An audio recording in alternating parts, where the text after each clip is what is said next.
to be kind of a crammed in unit because of COVID. There's just not enough time in the day, or actually in the year, to get through every unit that I want to. So what I'm going to do is try to do it as much as I can with what I have. And what I'm doing here is going to take the Reconstruction unit, I'm going to jam into it the Native American unit too, with at least this one assignment and also a project that you're going to be doing. But understand, me doing that is a disservice to Native American culture. I know that I can only give so much. I'm sorry.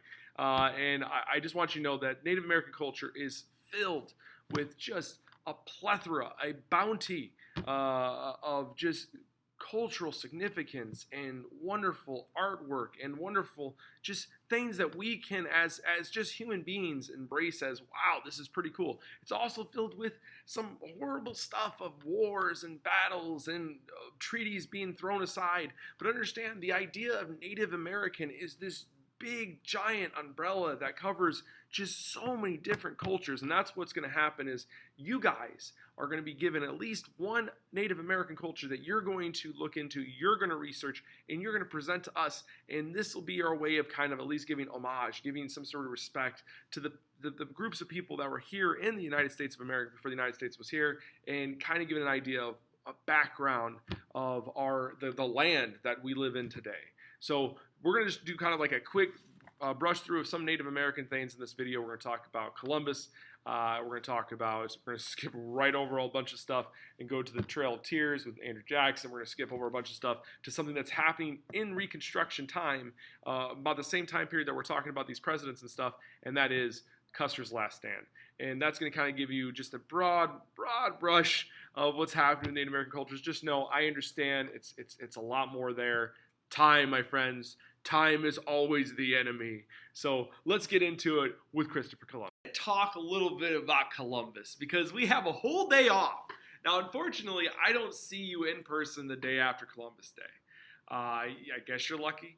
But usually I go through this whole spiel. I'm doing today's lecture because it kind of fits in with Custer, kind of fits in with our relationship with the Native Americans, because it starts kind of the whole ball rolling, right? Even though Columbus never set foot in the United States of America, but we still have a celebration for his day, and we're gonna start pondering why do we? So first things first, there's a misconception that Columbus, oh man, the world's round and everyone else thinks it's flat. No, most people back then actually knew the world was round.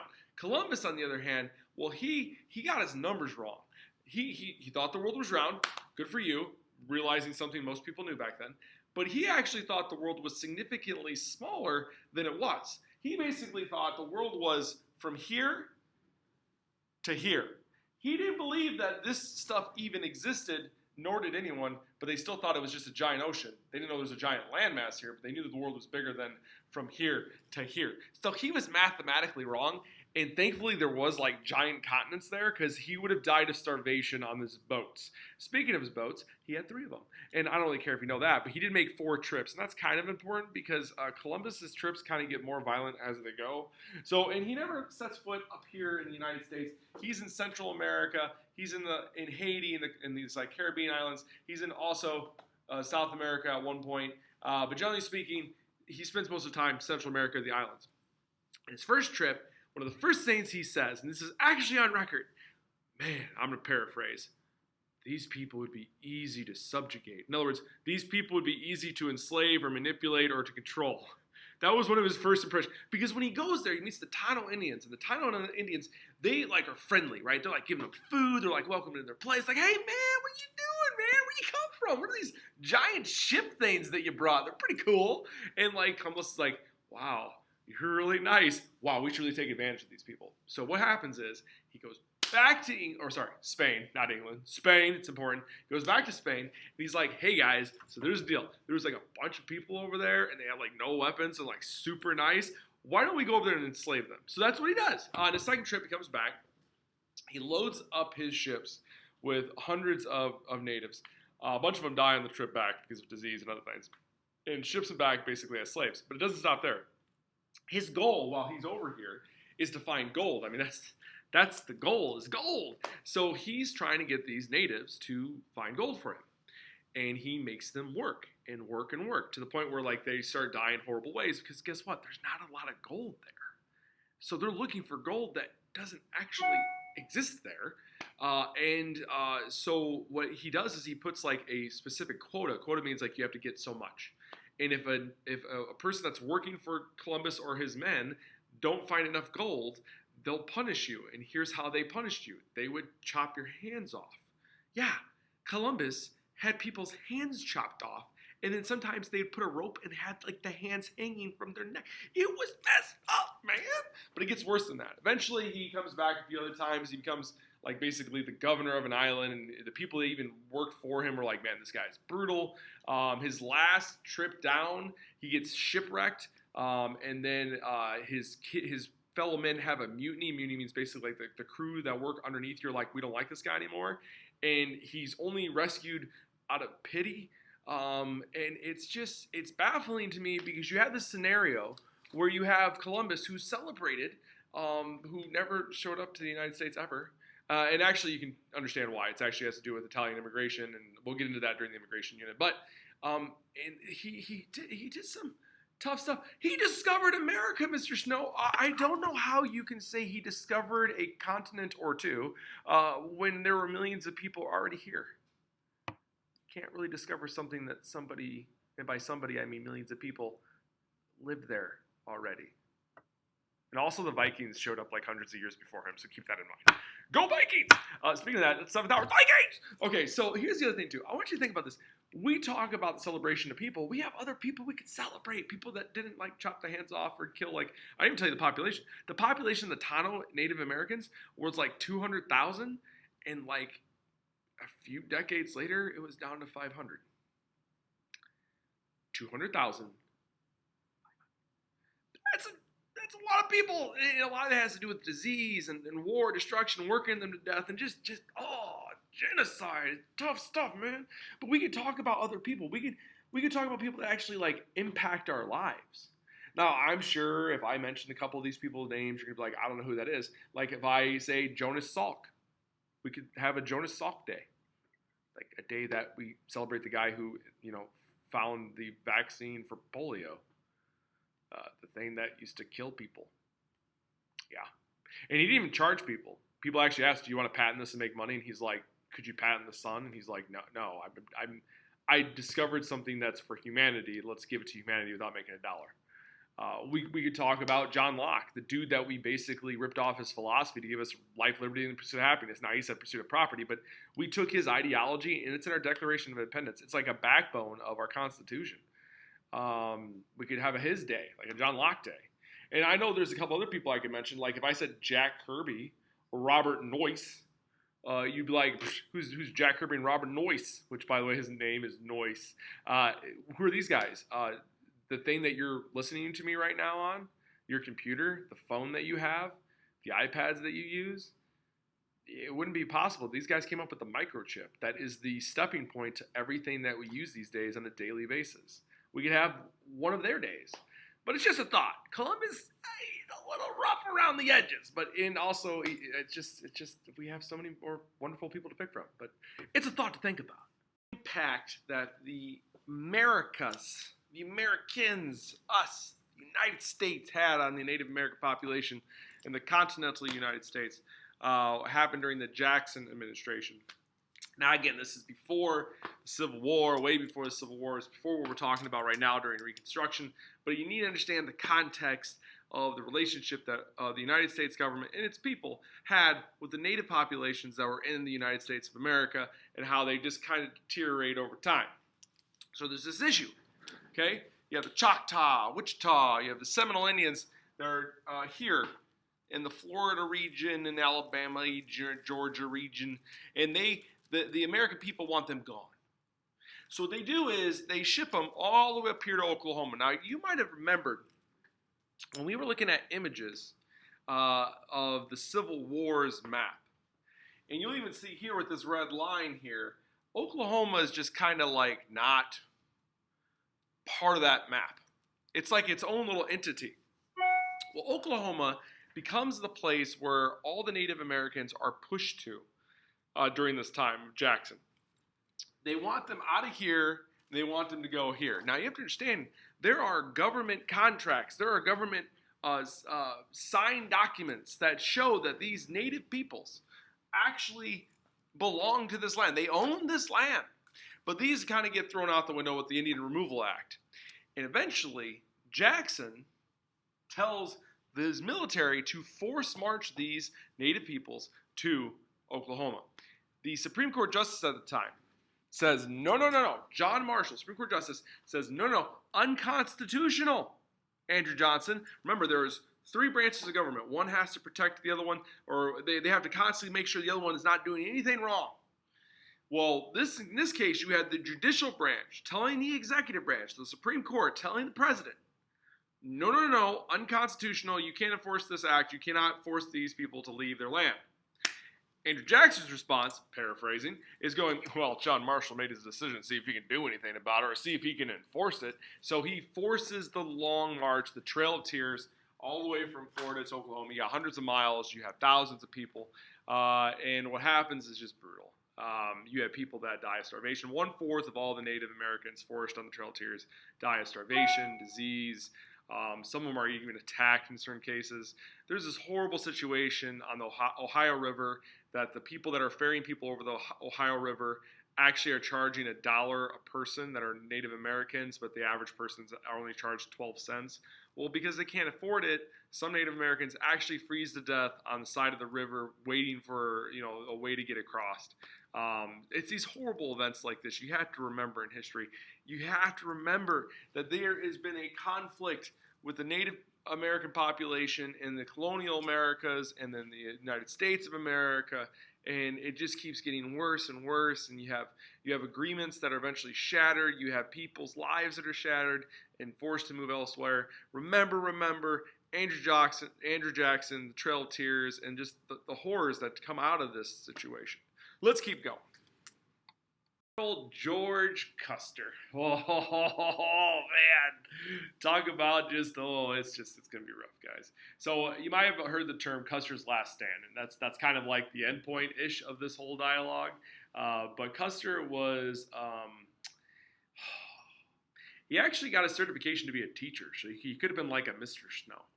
But then he chose to join the military. He went to West Point, where he got a bunch of demerits, which think of demerits like detentions or red cards or whatever our school uses. It basically means you didn't do a good job.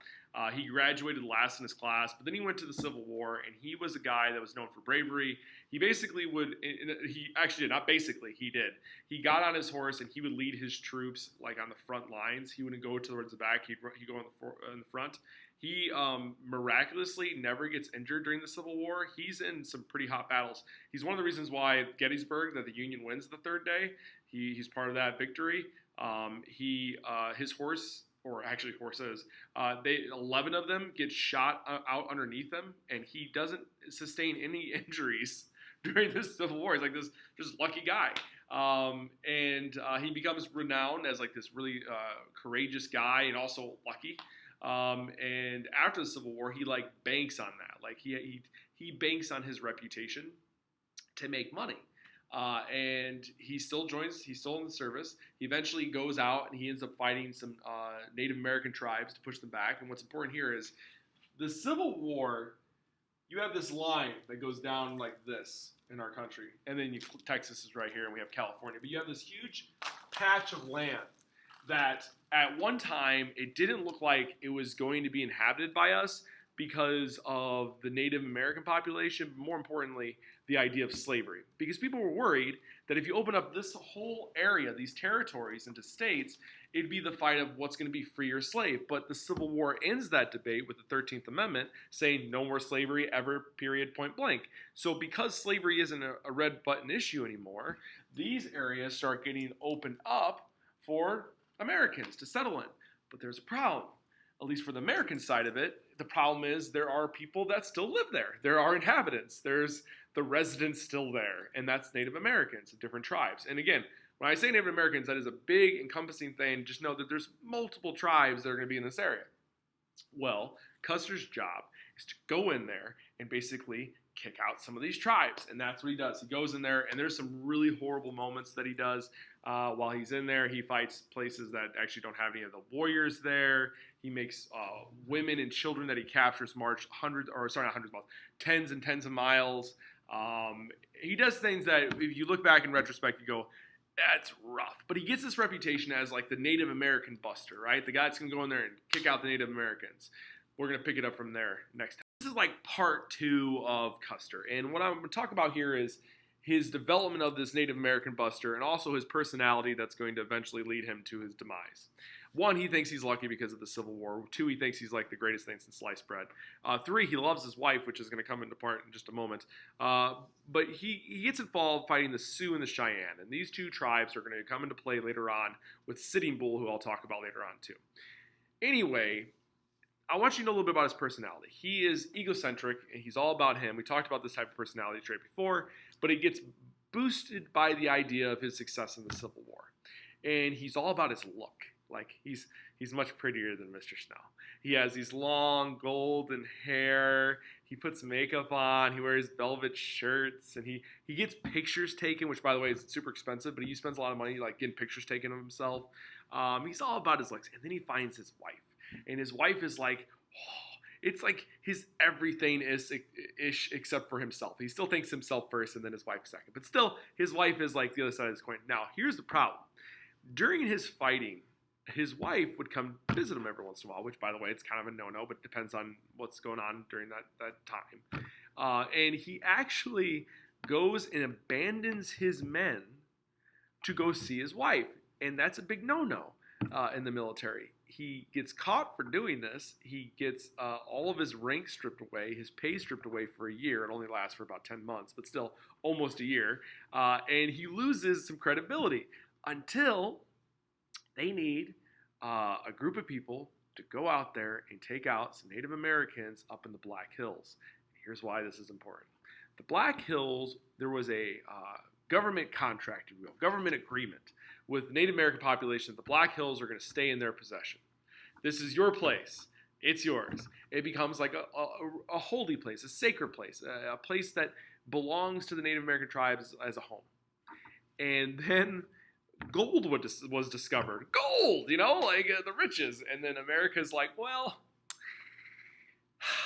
we kind of want that land back. So America basically tries to push out these Native American tribes.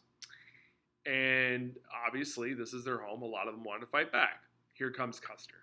They send Custer in to kick out these tribes. And this is what we're going to pick up next time. Custer is ordered to the Black Hills, South Dakota, and he's ordered to basically get rid of these Native Americans. One of the Native Americans there is Sitting Bull. Sitting Bull is, man, he's like a cool cat, man. There are so many awesome people in Native American history and culture that it would benefit you guys to learn a little bit about. But Sitting Bull, I'll give you just a little taste. There was this scenario at one time where he's like basically sitting around and there was like firing going on in his tribe. Like people on the outside, Americans are firing at his tribe. And he's sitting in his tent. And he goes over, and as bullets are flinging past him, he's just smoking.